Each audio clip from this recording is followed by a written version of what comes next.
Well, I'm Cameron Beggs, and like I said, I'm a fourth generation watermelon farmer.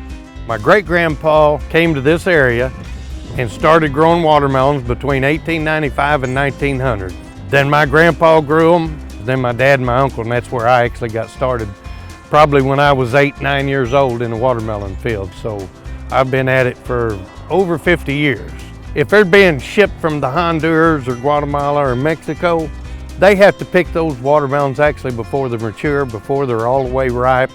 They'll never have the taste and flavor as a watermelon that's been picked locally. So we hope that people in Missouri want to buy Missouri watermelons, and people in, that are local, they want to buy this, There's no better watermelons grown in the country than there is in southeast Missouri. There's no doubt. By Schnucks Local, powered by Food Shed. Just look for the green stickers and the Food Shed brand. Yum!